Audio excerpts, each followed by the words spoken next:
आज हम लोग हमारी 8वीं कक्षा 8वीं कक्षा की संपूर्ण संस्कृत जो पुस्तक है उसका चैप्टर नंबर 9 पढ़ेंगे, विभक्ति माला। ओके, तो इसका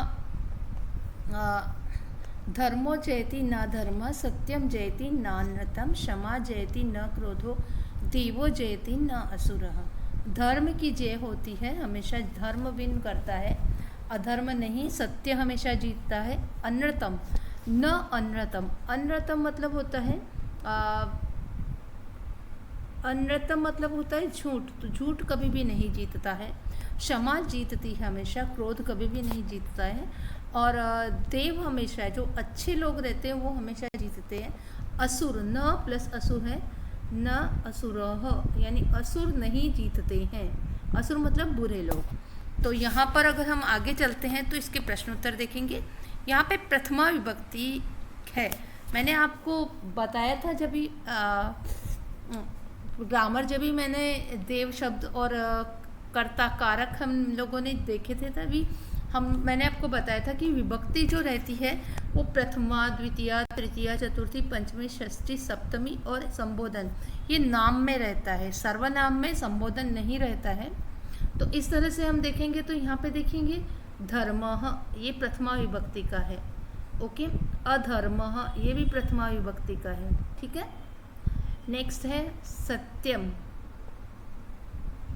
ओके, क्षमा, ये भी प्रथमा विभक्ति का है। सत्यम भी हमारा प्रथमा विभक्ति के शब्द हैं। ओके, और असुरः, ये भी हमारा, देवः, ये भी हमारा प्रथमा विभक्ति का है, और असुर, ये भी हमारा प्रथमा विभक्ति का शब्द है। तो ये जो सारे शब्द हैं वो हम यहाँ पे लिख देंगे और हमारा उत्तर हो जाएगा प्रथमांत पदानी। ये सारे शब्द आ जाएंगे उसके पीछे। ठीक है, आगे चलते हैं। जाल रेखा चित्र पूरियत, तो हमको पता है कि जय किसकी होती है, हमेशा धर्म की होती है, तो यहाँ पे आ जाएगा धर्मः। ओके, यहाँ पर आ जाएगा और कौन, सत्यम, सत्य की जय होती है। जब हम सिंगल एक शब्द लिखते हैं तो म हलंत आता है, इस बात का हमेशा याद रखिए, ध्यान दीजिए।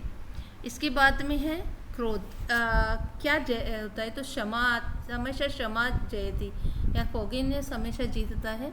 और देव, जो अच्छे लोग रहते हैं वो हमेशा जीतते हैं, तो यहाँ पे ये आ जाएगा देवः, इस आएगा। ठीक है, अब आगे चलते हैं। दूसरा जो है उसमें देखिए न जयति, नहीं जीतते हैं, तो पहले में वो ही उसके उल्टा हो जाएगा अधर्म। दूसरा हमारा हो जाएगा अनृतम। ठीक है, तो ये यहाँ पे धर्म का अपोजिट अधर्म हो जाएगा। अधर्म कभी नहीं जीतता और अनृतम, झूठ कभी नहीं जीतता है। नेक्स्ट क्रोध नहीं जीतता और असुर नहीं जीतते हैं, तो ये भी हम यहाँ पे लिख देते हैं कि क्रोध है, क्रोध, ये इसमें आ जाएगा, और असुरः, ये हमारा यहाँ पे आ जाएगा। विसर्ग है, ये विसर्ग यहाँ पे आएगा, यहाँ पे। ठीक है, तो ये प्रश्न उत्तर हो गया हमारा। अब हम दूसरे की तरफ चलते हैं। दूसरा जो हमारा वर्ष है उसकी तरफ चलते हैं। वसुदेव सुतम देवम, देखिए यहाँ वसुदेव देव सुतम, ये शब्द द्वितीय विभक्ति का है। देवम भी द्वितीय विभक्ति का है।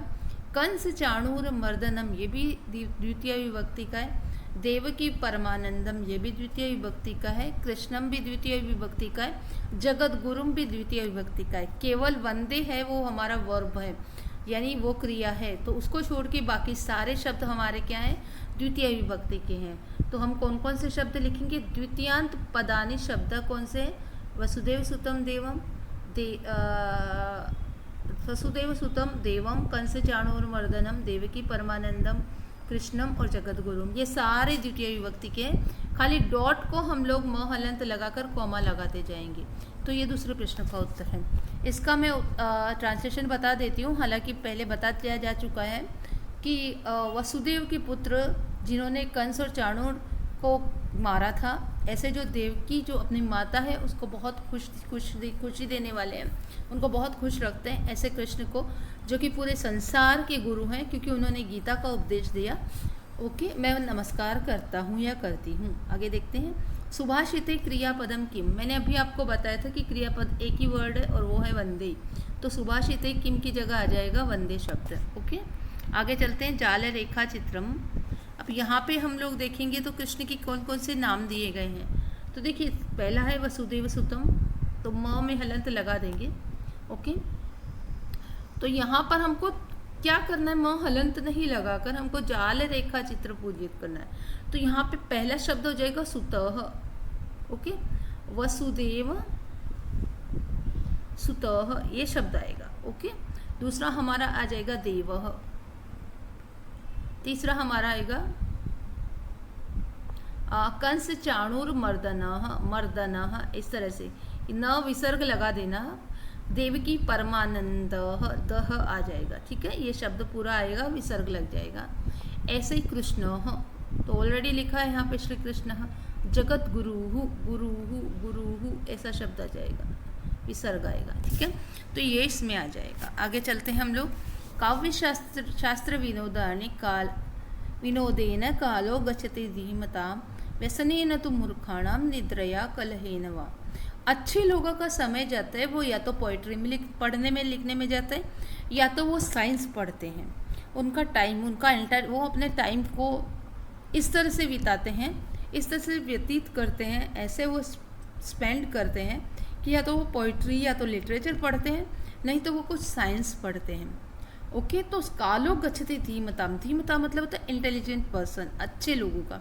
अच्छे लोगों का काल हर टाइम जाता है, गच्छति मतलब जाता है, पास होता है, या वो स्पेंड करते हैं पोइट्री पढ़कर या तो साइंस पढ़ के। व्यसनेन तु मूर्खाणाम, और जो मूर्ख लोग हैं उनका व्यसनेन या तो किसी एडिक्शन में जाता है, जैसे वो एडिक्शन कुछ भी हो सकता है।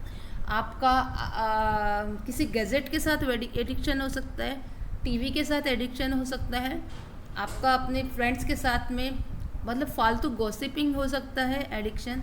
तो ऐसे बहुत सारे जो ऐसे व्यसन है उसको एडिक्शन बोलते हैं। और मूर्खाणा, मूर्ख लोग जो रहते हैं, जो अज्ञानी लोग रहते हैं, उनका व्यसनेन, व्यसन यानी इस तरह के एडिक्शन से टाइम पास होता है, या तो सोते रहते हैं या तो झगड़ा करते हैं। कलहेन मतलब झगड़ा करना, या तो उनका सोने में जाता है, या तो झगड़ा करने में टाइम जाता है, या तो किसी न किसी एडिक्शन में जाता है।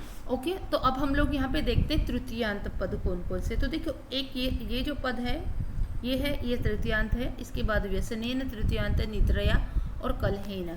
तो ये पहले का हमारा उत्तर हो जाएगा, ये चारों शब्द। काव्यशास्त्र विनोदेन, व्यसनेन, निद्रया और कलहेन, ये तृतीयांत पद है। तो उत्तर हो जाएगा तृतीयांत पदानी काव्यशास्त्र विनोदेन कोमा, ओके, व्यसनेन कोमा, निद्रया कोमा और कलहेन कोमा। ठीक है, ये फिर फुल स्टॉप लगा दीजिए। इसके बाद में दूसरा समानार्थक शब्दान मेलय। तो देखो, विनोदः का हो जाएगा मनोरंजन, मूर्ख का हो जाएगा मूढ़ः, निद्रा का हो जाएगा शयनम, और व्यसनम का हो जाएगा दुरअभ्यास। पुनः हम वदामि, विनोदः का हमारा हो जाएगा मनोरंजनम, मूर्खः मूढ़ः, निद्रा शयनम, व्यसनम मूढ़ः। धीमताम कालम कथम गच्छति, तो ये ही हो जाता है धीमताम कालम काव्यशास्त्र विनोदेन गच्छति। तो कथम की जगह, कथम जो शब्द है उसकी जगह ये आ जाएगा काव्यशास्त्र विनोदेन। दूसरा जो है वो एक वाक्य न उत्तरण, खाली हमको ये कथम की जगह लिखना है, दूसरे जो कथम है उसकी जगह लिखना है मूर्खाणाम कालम कथम गच्छति। तो नीचे जो है उसका जो तृतीय विभक्ति के शब्द है वो तीनों आ जाएगा। व्यसनेन ओके, व्यसनेन, ये जो मैंने इसमें उत्तर आएगा व्यसनेन, कथम की जगह निद्रया और कलहेन वा। ओके, ये तीनों शब्द हमारा आ जाएगा। कॉमा, या इसके बाद कोमा लगा दीजिए, निद्रया कलहेन वा, ये शब्द है ना आ जाएगा।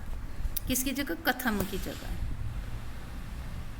आगे चलते हैं हम। विद्या विवादाय धनम मदाय खलश्च शक्ति परपीड़न। खलश्च मतलब होता है, खल मतलब होता है बुरा व्यक्ति। बुरे व्यक्ति की शक्ति हमेशा या तो दूसरों को सताने में रहती है। ओके, खलश्च शक्ति परपीड़नाय विद्या विवादाय, उनकी जो विद्या नॉलेज है वो हमेशा आर्ग्यूमेंट करने के लिए रहती है। और धन, अगर उनके पास धन आ गया तो वो मदाय, वो लोग एडिक्शन करते हैं, एरोगेंट हो जाते हैं और ऐसे ही बर्बाद करते हैं वो पैसे को। आगे है साधोस्तु सर्वम विपरीत है, लेकिन अच्छे व्यक्ति लोग जो है उनका तो एकदम इसके विपरीत होता है। क्या व्यवहार, उनकी विद्या होती ज्ञानाय, उनकी जो धन होता है वो दान के लिए होता है, और उनकी शक्ति होती है वो जो लोगों की रक्षा करने के लिए होती हैं। तो यहाँ पे देखिए चतुर्थी विभक्ति के जो शब्द हैं वो हैं विवादाय, मदाय, ओके, परपीड़नाय, ज्ञानाय, दानाय, रक्षणाय। ये जो सारे शब्द हैं वो चतुर्थी विभक्ति के हैं। तो आप यहाँ पे कोमा लगा के इस पहले जो प्रश्न का उत्तर ये हो जाएगा चतुर्थ पदानी विवादाय, मदाय, कोमा, उसके बाद में परपीड़नाय, कोमा, उसके बाद में ज्ञानाय, कोमा, दानाय, कोमा और रक्षणाय, कोमा। इस तरह से ये उत्तर लिख देंगे हम लोग। आगे हम चलते हैं स्तंभ पूरणम कुरुता। तो स्तंभ पूरणम में किमर्थम, किस लिए है? खल की शक्ति और सज्जन की शक्ति। तो हमको पता है कि खल की शक्ति किसके लिए है?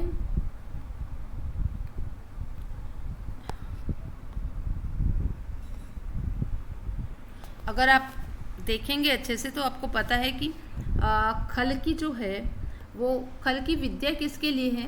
विद्या विवादाय, यहाँ पे आ जाएगा विवादाय, ओके। और सज्जन की विद्या किसके लिए है? ज्ञानाय, ज्ञान देने के लिए, ठीक है। यहाँ पे यानी ये पहला और ये हमारा सज्जन का पहला, ठीक है। उसके बाद में धनम, धन इसके लिए इनका है दूसरा और ये सज्जन का दूसरा दाना है।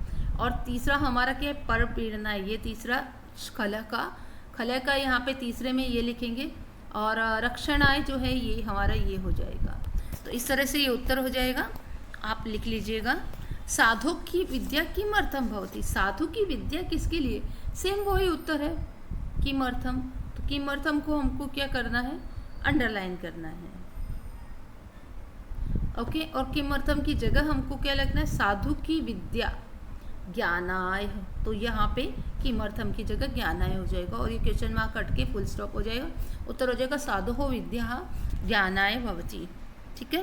कस्य शक्ति परपीड़नाय, किसकी शक्ति परपीड़नाय? तो यहाँ पे कस्य जो शब्द है उसकी जगह हम लोगों का उत्तर हो जाएगा खलस्य। तो उत्तर हो जाएगा खलस्य शक्ति पर